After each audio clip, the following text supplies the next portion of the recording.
For the first time in decades, a small African nation has told the United Nations to pack its bags. On the 18th of August, 2025, the government of Burkina Faso made a decision that echoed far beyond its borders. In the marble corridors of New York, the UN flag still flutters as a symbol of order and diplomacy. But in Ouagadougou, that same flag was lowered with a message carved in steel: sovereignty first, dignity above all. Why did it happen? A single report, written far from the Sahel's dusty battlefields, dared to place the soldiers of Burkina Faso in the same breath as the extremists they fight daily. For a nation drenched in sacrifice, that line was not just offensive, it was unbearable. And so Captain Ibrahim Traoré acted, declaring the UN's top official persona non grata, forcing her departure with words that cut like thunder. We are not expelling a person. We are expelling an attitude. This is not simply politics. It is a hinge in history, a turning point that asks a haunting question.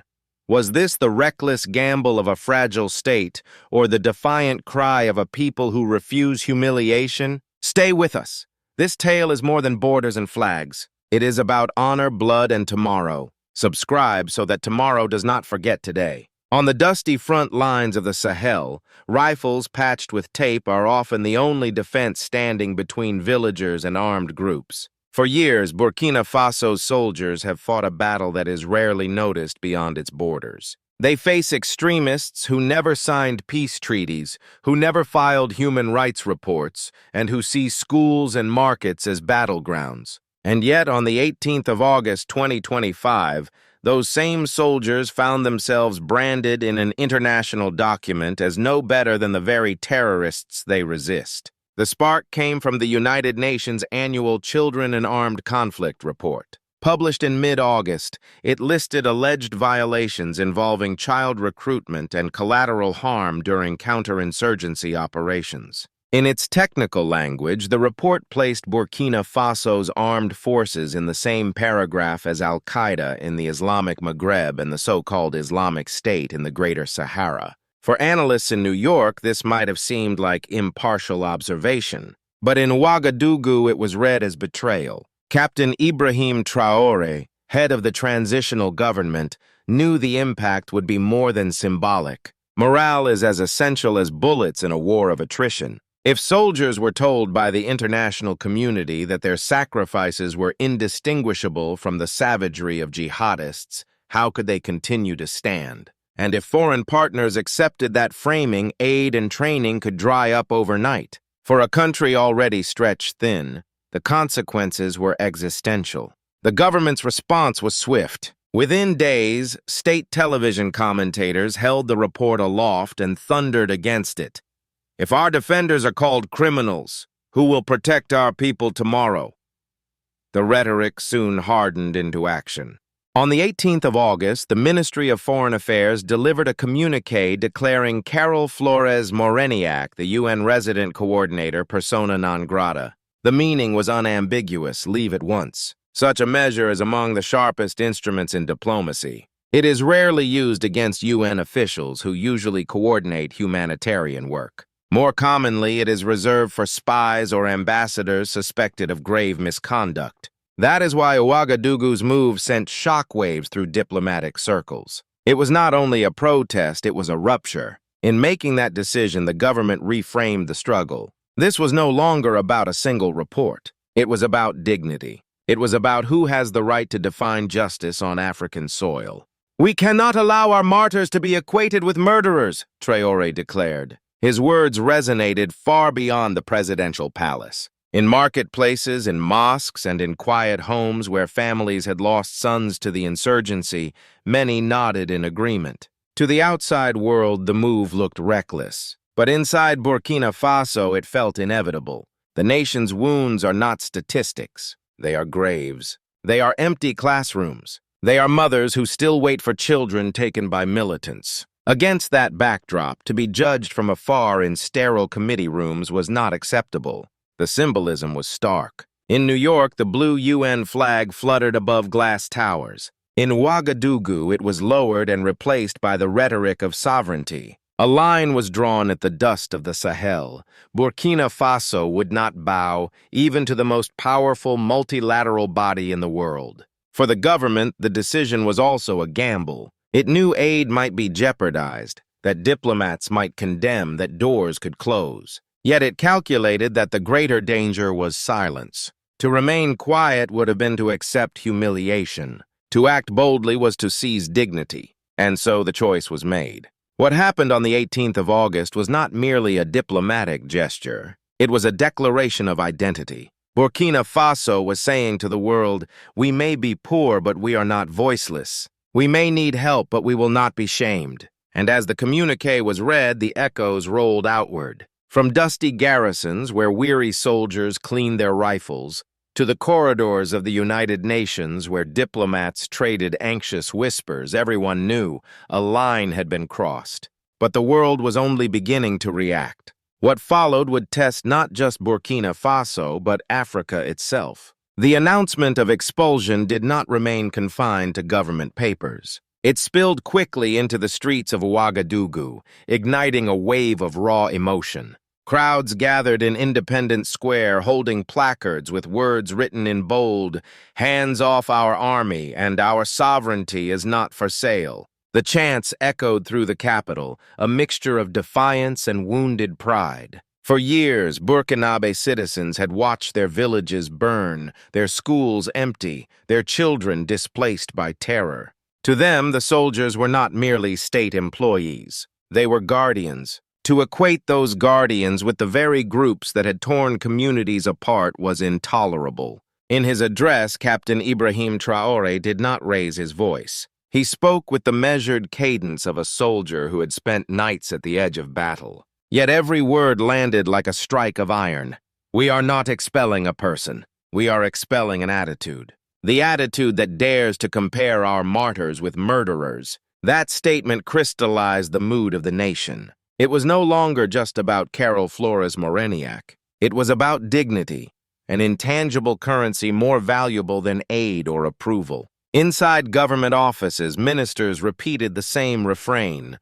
The United Nations had crossed a red line. Officials argued that the report blurred the moral battlefield, undermined the army's legitimacy, and even handed propaganda to extremists. If the UN itself called the soldiers criminals, jihadist recruiters could exploit that narrative, claiming the international community supported their cause. In a war fought as much in hearts and minds as on battlefields, this was a wound the government could not permit. The reaction abroad was immediate but uneven. In New York, the corridors of the United Nations fell into uneasy silence. Secretary General Antonio Guterres offered no fiery speech, no condemnation. Diplomats whispered that an open rebuke might only deepen the rift. For the UN, Burkina Faso's move was humiliating. It undermined its credibility, but it also revealed its fragility. If one of the poorest nations in the world could defy it so openly, what message would that send to others? In Washington, think tanks and foreign policy analysts took a harsher line. Reports framed Traoré as reckless, jeopardizing aid and endangering his people. Editorials in Paris went further, painting him as a young captain playing with fire, burning bridges at the expense of his citizens. Brussels, always cautious, released only muted statements of concern, unwilling to push too hard. Yet while Western capitals debated, the Sahel streets celebrated. Protesters saw the act not as isolation, but as liberation. The sense was simple. For too long, African nations had been scolded, judged, and lectured. Now, at last, one had said enough. The symbolism mattered more than the warnings. Sovereignty, for once, was not a slogan but a shield. Images quickly spread online, the UN flag fluttering in New York juxtaposed with soldiers standing in the Sahel dust, rifles slung across weary shoulders. The contrast was powerful. Bureaucrats drafting reports in air-conditioned offices versus young men and women bleeding in villages under siege. It was this image that ignited solidarity far beyond Burkina Faso. Across Mali, Niger, and even the streets of Bamako, voices rose in admiration. To many, this was not reckless, it was righteous. Still, in the quiet corners of Ouagadougou, some wondered about the cost. Would aid dry up? Would schools already short of supplies lose their support? Would hospitals feel the strain? The pride of defiance coexisted with the anxiety of uncertainty. For mothers waiting in food distribution lines and for displaced families in camps, sovereignty was a noble cause, but survival was daily reality. That tension between dignity and survival was the true heart of the crisis. On state television, commentators framed it as a necessary sacrifice. Sovereignty, one said, is worth more than sacks of rice. But in private homes, the dilemma was sharper. Pride could not fill empty stomachs. And yet, for Captain Traoré and his supporters, the gamble was unavoidable. They believed that once dignity is surrendered, all else is lost. Aid, they argued, can be replaced. Respect cannot. It was this conviction that carried the crowd's chants, that drove the government's defiance, and that unsettled diplomats abroad. For Burkina Faso, the expulsion marked a peak of confrontation. It was a thunderclap in diplomacy, a moment when a small nation refused to bow to the very institution that embodied global order. But as the chants echoed and the flags waved, a darker question began to loom. What would be the price of this defiance? But behind the chants and speeches, a harsher question lingered. What would the cost be? The decision to expel the United Nations top representative was more than a diplomatic quarrel. It was a stone dropped into a fragile pond, and the ripples spread swiftly across the nation's civil and political life. In the immediate aftermath, Burkina Faso found itself standing taller in the eyes of many citizens, yet also standing alone on the international stage. In the short term, the impact was visible in the humanitarian sphere. Aid agencies, though not expelled themselves, began to reconsider their operations. Logistics became entangled in uncertainty. Would cooperation with local ministries continue as before? Would the removal of the UN coordinator slow down food distribution, medical programs, or refugee support? For displaced families already surviving on thin rations, these were not abstract questions. A suspension of assistance could mean empty bowls, unstaffed clinics, and children left without schooling. In the medium term, the government's bold stance solidified Captain Ibrahim Traoré's domestic legitimacy. To many, he became not just a soldier, but a defender of dignity, a leader unafraid to shield the army from international scorn. In rallies across Ouagadougou, his name was chanted alongside the word sovereignty. The narrative of betrayal by outsiders strengthened national cohesion, giving the transitional government a mantle of protection against critics who once doubted its authority. For a young officer who had risen to power in turbulent times, this was a political victory. Yet legitimacy won at home risked legitimacy lost abroad. Diplomats warned that isolating Burkina Faso from international partners could prove costly. Without UN coordination, development projects might stall. International investors, wary of instability, might pull back. Already fragile infrastructure, from roads to schools, could deteriorate further. In a nation where millions depend on outside assistance, sovereignty could come at a painful price. Politically, the expulsion deepened the ongoing shift across the Sahel. In recent years, Mali and Niger had also distanced themselves from Western influence, expelling French troops and reducing international cooperation. Burkina Faso's move aligned it more closely with this emerging bloc of defiant nations. Together, they signaled a broader transformation. Africa's younger leaders were rejecting not only foreign armies, but also foreign judgment. The symbolism was potent. It was as if the Sahel itself had become the front line of a wider struggle for narrative control. Who defines heroes, who defines villains, and who writes history? For ordinary Burkinabe citizens, however, the dilemma remained stark. Pride in sovereignty coexisted with the anxiety of survival. In the bustling markets of Ouagadougou, merchants spoke of dignity with pride, but also of rising prices with worry. In rural villages, elders blessed the government's courage, while mothers wondered whether food convoys would still arrive. Sovereignty filled speeches, but it could not fill stomachs. Still, in the eyes of many, the sacrifice was necessary. If we allow others to name our defenders as criminals, one young demonstrator told a local broadcaster, we have already lost our war. This sentiment captured the essence of the gamble. Dignity was not optional, it was existential.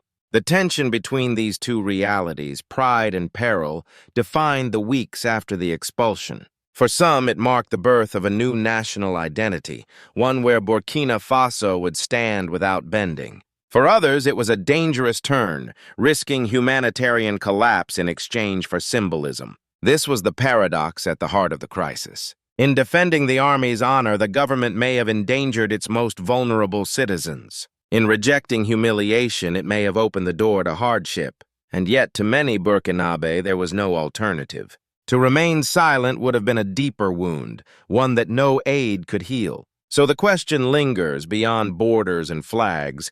Was this the necessary act of a nation reclaiming its dignity, or the reckless move of a state risking its people's survival? If you believe this is what Africa needed all along, say it in the comments, Africa Rise. And as Burkina Faso braced itself, the eyes of the world turned sharply towards New York. When Burkina Faso lowered the blue flag of the United Nations, the silence in New York was as telling as the chants in Ouagadougou. Inside the Secretariat building, diplomats debated furiously. Should the organization defend its authority with a strong rebuke or step carefully to avoid pushing another Sahel nation further away? The hesitation revealed a deeper truth.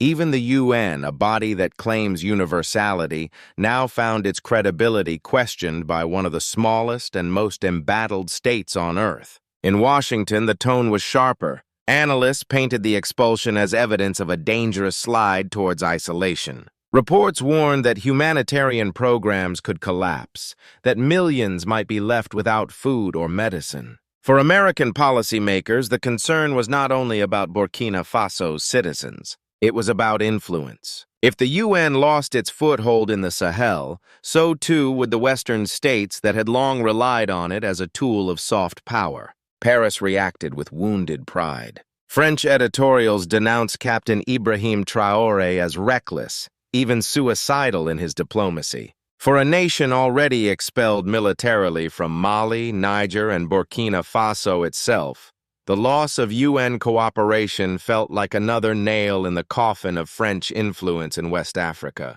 But in the streets of Bamako and Niamey, many Africans saw the coffin not as a symbol of collapse, but as a funeral for neocolonialism. Brussels spoke more cautiously. The European Union issued statements of concern, but its voice was divided. Some member states wanted pressure, others preferred dialogue, and many feared that too harsh a reaction would only drive Ouagadougou further into the arms of alternative partners. The EU's hesitation contrasted sharply with Washington's alarm and Paris's indignation. In Moscow, however, the narrative was triumph. Russian officials praised Burkina Faso's defiance as a blow against hypocrisy and Western arrogance. State media portrayed Traoré as a young lion of sovereignty, an emblem of anti-colonial Africa. For Russia, every rejection of Western authority in the Sahel was an opening, a chance to deepen military ties,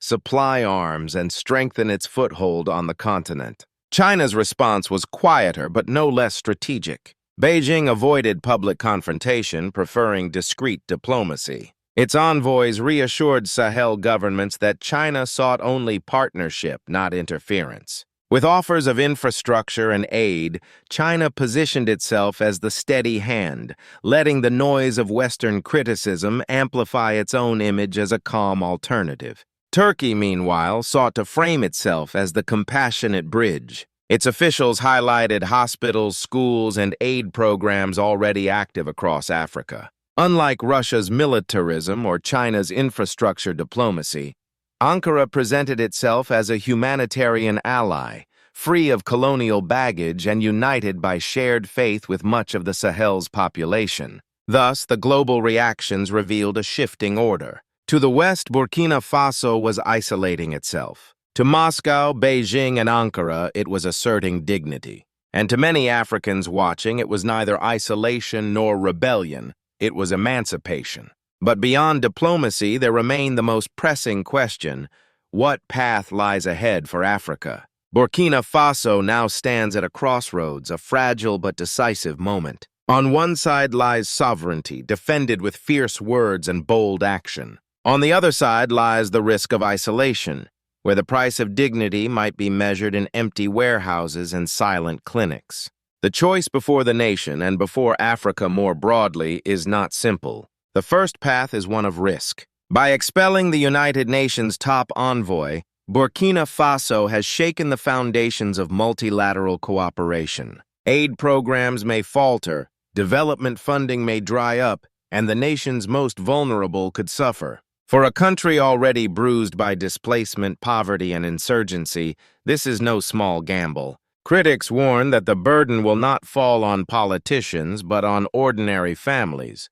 Mothers queuing for grain, children waiting for lessons, communities seeking medicines. The second path, however, is one of opportunity. For many Africans, the expulsion was not a withdrawal, but an opening, a chance to break from patterns of dependency and paternalism. By asserting its right to define its own struggle, Burkina Faso signaled a wider awakening. It joined a chorus of Sahel nations demanding respect rather than reprimand. This path suggests a future where African states form new alliances, not as subjects of external powers, but as partners in shaping their own destiny. In this vision, sovereignty becomes the foundation for renewal. Regional cooperation through the AES alliance, strengthened ties with alternative partners, and investment in homegrown solutions could lay the groundwork for African development. The gamble, then, is not only about survival in the present, but about claiming dignity for the future.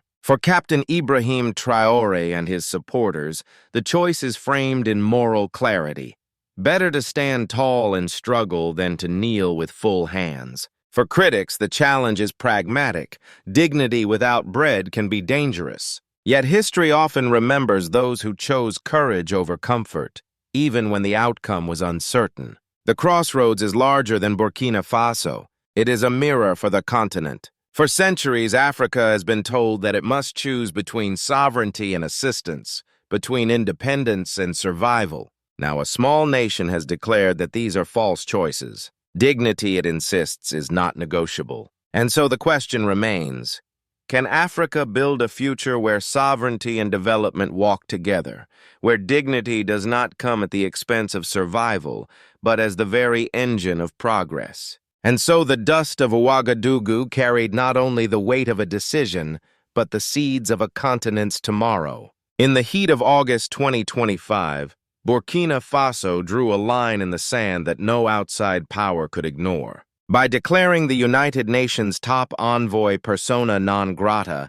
the nation reminded the world that sovereignty is not a luxury, but a lifeline. It was not merely a quarrel over words in a report. It was a declaration that dignity cannot be traded, not even for the blue flag of the UN. The decision carries risks that may burden ordinary citizens who rely on international aid. Yet for many Burkinabe, the greater risk was silence. To accept humiliation would have been to dishonor the sacrifices of those who fell defending their villages. In standing firm, they placed dignity above comfort, sovereignty above approval. This moment resonates beyond Burkina Faso. It speaks to the struggle of an entire continent still wrestling with the legacies of intervention and dependency. It echoes the voices of elders who long prayed for a day when Africa would rise, not as a subject of judgment, but as an author of its own destiny. Perhaps history will one day remember this moment as a chapter in the broader story of anti-colonial Africa.